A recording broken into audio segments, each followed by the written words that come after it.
शं वरुणः शन्नो भवत्वर्यमा शन्न इन्द्रो बृहस्पतिः शन्नो विष्णुरुक्रमः ॐ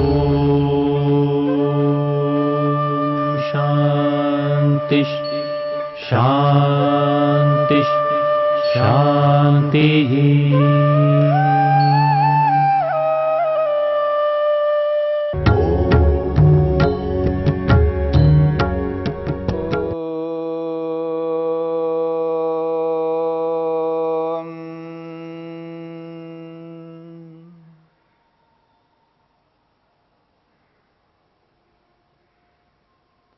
साधन पाद के चौथे सूत्र को लेकर के हम विचार कर रहे हैं।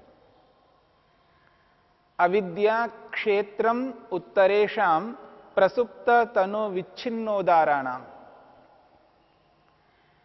अस्मिता, राग, द्वेष और अभिनिवेश, इन चार क्लेशों का आधार, उत्पत्ति स्थान, प्रसव भूमि अविद्या है।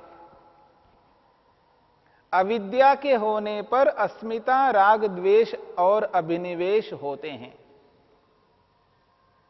और ये पांचों क्लेश एक स्थिति में नहीं रहते हैं, इनकी अलग अलग अवस्थाएं हैं। और उन अवस्थाओं को महर्षि पतंजलि ने चार नामों से प्रस्तुत किया है। एक है प्रसुप्त, दूसरा है तनु, तीसरा है विच्छिन्न और चौथा है उदार। इन चारों अवस्थाओं की परिभाषाओं को करते हुए महर्षि वेदव्यास ने प्रसुप्त की परिभाषा की है। प्रसुप्त उसको कहते हैं जो क्लेश मन में सोए हुए रहते हैं। चेतसी शक्तिमात्र प्रतिष्ठानाम बीज भावोपगमः, ऐसा कहा है। यानी ये पांचों क्लेश सोए हुए पड़े रहते हैं मन के अंदर, जागते नहीं हैं। तस्य प्रबोधा आलंबनी सम्मुखे भावः। तस्य प्रबोधा आलंबने सम्मुखी भावः। उसका जो प्रबोध है, उसका जो जागरण है, जब आलंबन विषय सम्मुख आता है तब जागृत हो जाते हैं। क्या ये सबके सब क्लेश सबके अंदर जागृत होते रहते हैं? कोई ऐसा व्यक्ति नहीं है जिसके सामने विषय आ जाए और क्लेश जागृत ना हो। हां, ऐसा भी कोई व्यक्ति होता है, वह योगी होता है। इसकी भी चर्चा की गई है।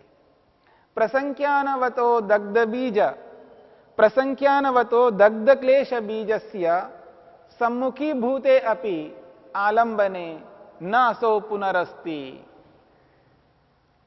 वो कहते हैं जो प्रसंख्यान से युक्त योगी है, यानी तत्वज्ञान से युक्त योगी है, जिसने क्लेशों को जला दिया है, नष्ट कर दिया है, ऐसे व्यक्ति के सम्मुख जब विषय उपस्थित हो जाते हैं, न असो पुनरस्ति, वो क्लेश दोबारा जागता नहीं है।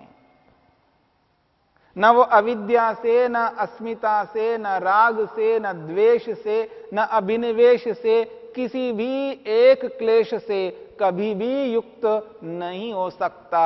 क्यों? तो कहते हैं दग्ध बीजस्य कुतः प्ररोह इति। जिसने क्लेशों को जला दिया है, नष्ट कर दिया है, उसके समक्ष दोबारा क्लेश कैसे अंकुरित होंगे? कभी नहीं हो सकते। ये बहुत बड़ी बात कही है। यानी जिसने क्लेशों को नष्ट कर दिया है, उसके समक्ष जितने भी विषय जब कभी भी आ जाएं, जिस किसी भी काल में, जिस किसी भी देश में, जिस किसी भी परिस्थिति में उसके सामने उपस्थित हो जाएं, बार बार उपस्थित हो जाएं, निरंतर उपस्थित हो जाएं, तो भी व्यक्ति के मन में दोबारा क्लेश उत्पन्न नहीं हो सकते। ये बहुत बड़ी बात है। नहीं तो जैसे साधारण व्यक्ति बार बार मना कर करके दोबारा उसमें प्रवृत्त होता हुआ दिखाई देता है। बहुत अधिक उसके साथ में फोर्स किया जाता है, उस पर दबाव दिया जाता है, नहीं करो करो करो करो, तो करने लग जाता है। परंतु योगी ऐसा नहीं करता। ऐसा योगी जिसने क्लेशों को नष्ट कर दिया हो, उसके समक्ष जितने भी विषय जितने बार भी आ जाएं, कितना ही उस पर दबाव दिया जाए, तो भी व्यक्ति वो ठस से मस नहीं हो सकता, क्योंकि उसके मन में अविद्या नहीं है। अविद्या नष्ट हो गई है, इसलिए ना तो वो अस्मिता से युक्त होता है, न राग से युक्त होता है, न द्वेष से, न अभिनिवेश से। और ऐसे दग्ध बीज वाले योगी को, प्रसंख्यान से युक्त योगी को महर्षि वेदव्यास कहते हैं, अतः क्षीण क्लेशः कुशलः चरमदेह इति। बहुत बड़ी बात कही है। ऐसे ऐसे विशेषणों से उस योगी से, ऐसे ऐसे विशेषणों को उस योगी के साथ जोड़ा है, जिन विशेषणों को बोलते ही पता लगता है यह व्यक्ति उत्कृष्ट व्यक्ति है, श्रेष्ठ व्यक्ति है, इससे उत्तम और कोई नहीं है। वो कहते हैं क्षीण क्लेशः, एक विशेषण दिया है। ऐसा योगी जिसने अपने क्लेशों को नष्ट कर दिया है। क्षीण क्लेशः योगी, क्लेशों को नष्ट कर दिया है। ये बहुत बड़ी बात है।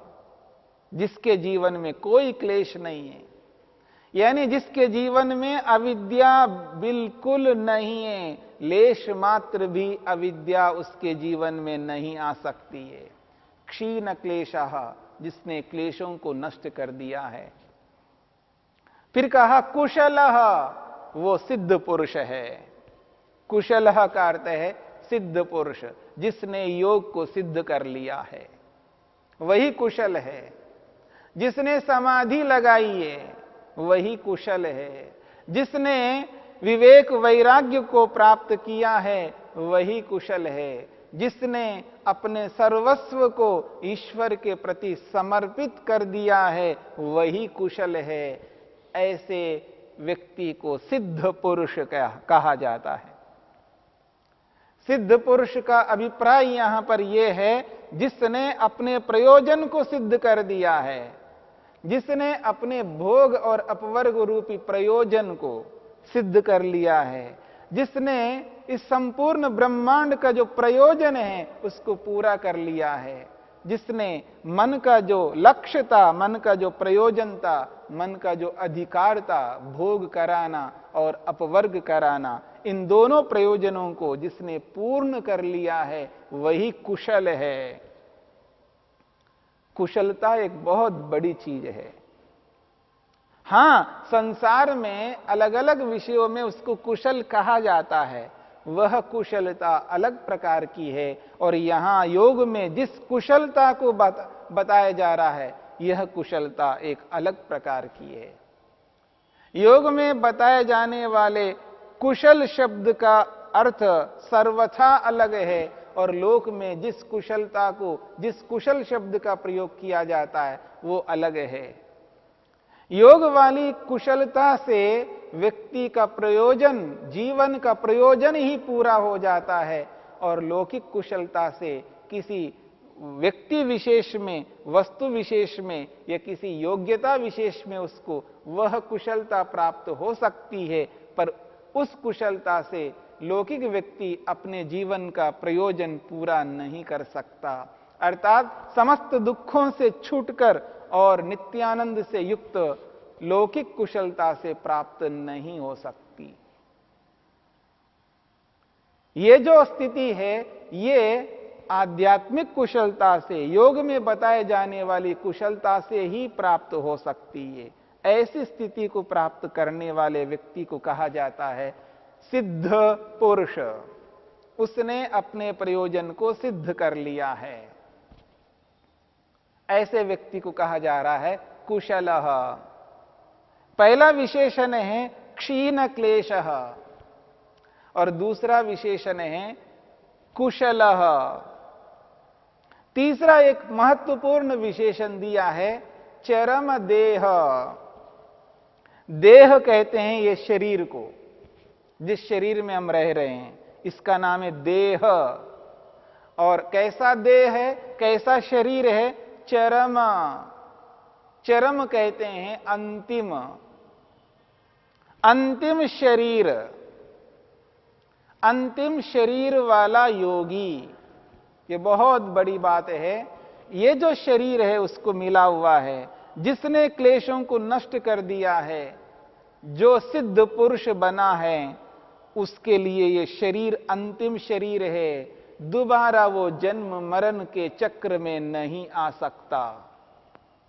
अंतिम शरीर वाला है। शरीर छूटते ही मुक्ति में जाएगा। शरीर के छूटते ही मुक्ति में जाएगा, मोक्ष में जाएगा।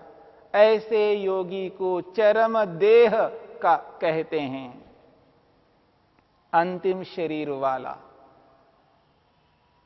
और इस चरम देह को ही जीवन मुक्त कहा जाता है।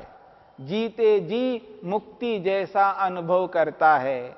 जो चरम देह वाला योगी है वो इस शरीर में रह करके भी वो मुक्ति जैसा आनंद अनुभव करता है। जब वो समाधिस्थ होता है, समाधि लगाता है, तो ईश्वरीय आनंद से परिपूर्ण हो जाता है, ईश्वरीय आनंद से आनंदित हो जाता है। और ऐसा आनंद योगी को ही प्राप्त होता है।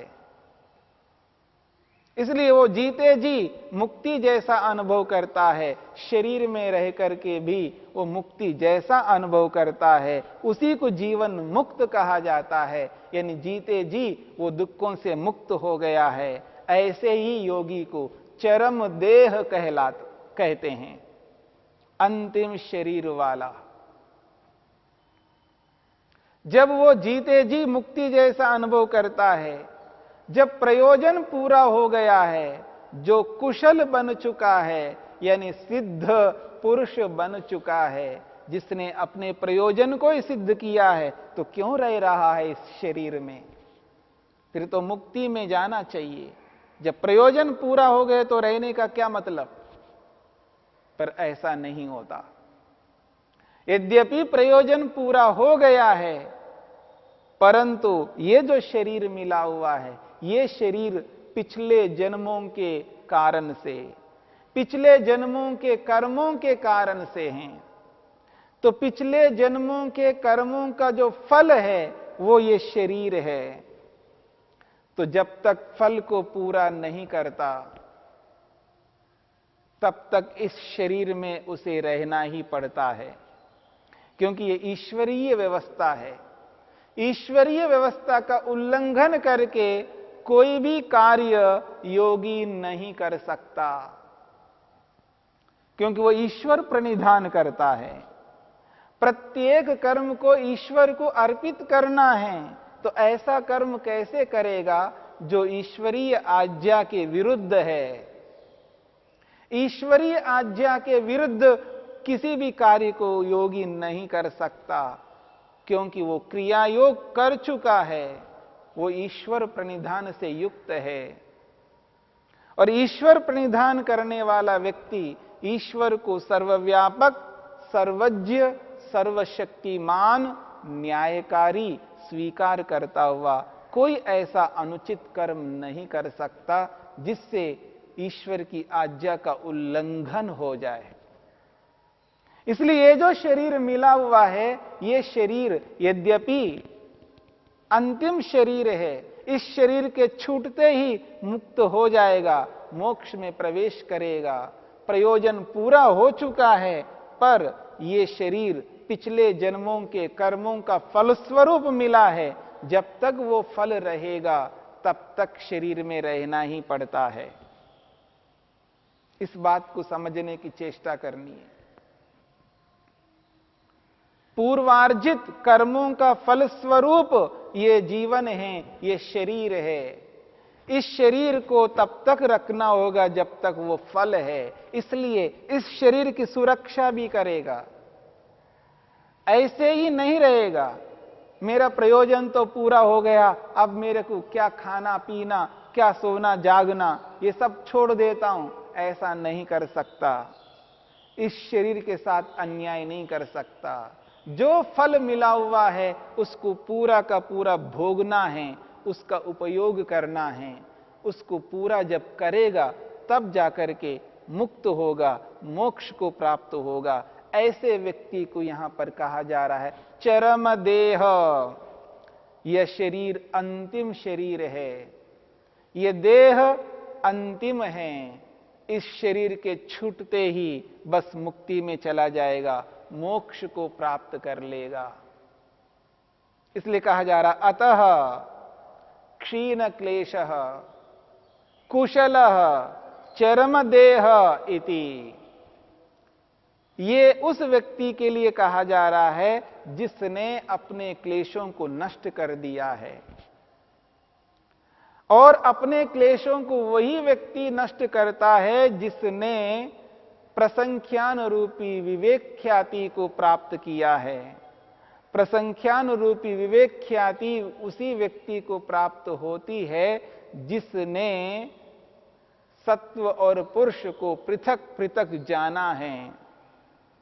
या यूं कहिए उस व्यक्ति को प्राप्त हो जाती है ये विवेक ख्याति जो समाधि लगाता है। समाधि वो लगाता है जिसने मन को एकाग्र किया।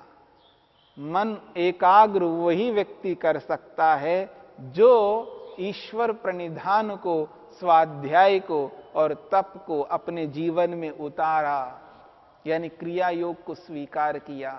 क्रिया योग इसलिए किया जाता है क्योंकि मन को एकाग्र करना है, मन को अपने काबू में रखना है। योगाभ्यास करने के लिए व्यक्ति क्रिया योग को अपनाता है।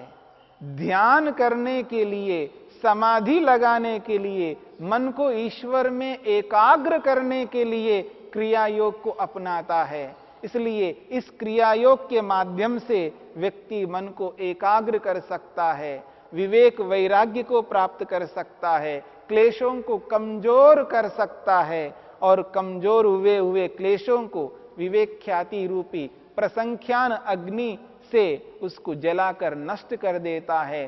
तब जाकर के व्यक्ति कुशल बनता है, सिद्ध पुरुष बनता है और नष्ट हुए क्लेशों वाला बनता है और अंतिम शरीर वाला, चरम देह वाला बन जाता है। यही उस योगी की विशेषता है।